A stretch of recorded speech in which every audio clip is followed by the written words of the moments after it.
నమస్తే అండి, నేను అపర్ణ. భారతీయ సంస్కృతికి స్వాగతం. మాఘపురాణం 23వ అధ్యాయం. కొంతకాలం క్రితం మగధ రాజ్యంలో నలుగురు బ్రాహ్మణులు ఉండేవారు. వారు పురోహిత వృత్తి చేసుకుంటూ జీవనం సాగించేవారు. ఆ నలుగురికి ఒక్కొక్కరికి ఒక కుమార్తె చొప్పున నలుగురు కుమార్తెలు ఉండేవారు. ఆ అమ్మాయిలందరూ యవ్వనంలోకి వచ్చి అందంగా ఆరోగ్యంగా ఉండేవారు. కొన్నాళ్లకు ఆ గ్రామంలో ఉన్న కోనేటి దగ్గరికి ఒక గురుకుల విద్యార్థి స్నానం చేయడానికి వచ్చాడు. అతడు మంచి రూపం కలవాడు.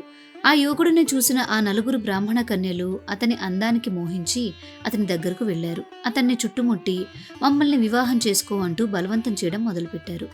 కానీ ఆ గురుకుల విద్యార్థికి ఇంకా విద్య పూర్తి కాలేదు. అందువల్ల అతడు వారి కోరికను స్వీకరించలేదు. ఇప్పుడే పెళ్లి చేసుకోవడం నాకు సాధ్యం కాదు అని స్పష్టంగా చెప్పాడు.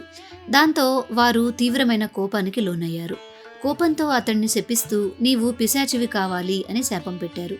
అందుకు ప్రతిగా ఆ విద్యార్థి కూడా కోపంతో మీరు పిశాచులే అవ్వాలి అని ప్రతిశాపం ఇచ్చాడు. ఆ శాప ప్రతిశాపాల ప్రభావంతో ఆ నలుగురు బ్రాహ్మణ కన్యలు పిశాచ రూపాలను ధరించారు. వారు ఆ కోనేటి దగ్గరే ఉండిపోయి అక్కడికి వచ్చే ప్రజలను భయపెట్టడం, బాధించడం మొదలుపెట్టారు. ఆహారం దొరికితే పరస్పరం కొట్టుకుంటూ తినేవారు. కొంతకాలం గడిచిన తరువాత ఒక సిద్ధుడు ఆ కోనేటి దగ్గరికి వచ్చాడు. ఆ పిశాచులైన కన్యల తల్లిదండ్రులు అతని వద్దకు వెళ్లి మా కుమార్తెలకు వచ్చిన ఈ పిశాచ రూపాలు ఎలా తొలగిపోతాయి అని ఎంతో బాధతో అడిగాడు. అప్పుడు ఆ సిద్ధుడు ఇలా చెప్పాడు. ఈ నలుగురిని మాఘమాసంలో గయలో ఉన్న త్రివేణి సంగమంలో స్నానం చేయించాలి. అలా చేస్తే వారి పిశాచ రూపం పూర్తిగా తొలగిపోతుంది అని చెప్పాడు. ఆ సిద్ధుడు చెప్పినట్లుగానే వారు ఆ నలుగురు పిశాచ రూపంలో ఉన్న కన్యలను మాఘమాసంలో గయలోని త్రివేణి సంగమానికి తీసుకువెళ్లి స్నానం చేయించారు. దాని ఫలితంగా ఆ నలుగురికి తిరిగి తమ అసలు మానవ రూపాలు వచ్చాయి.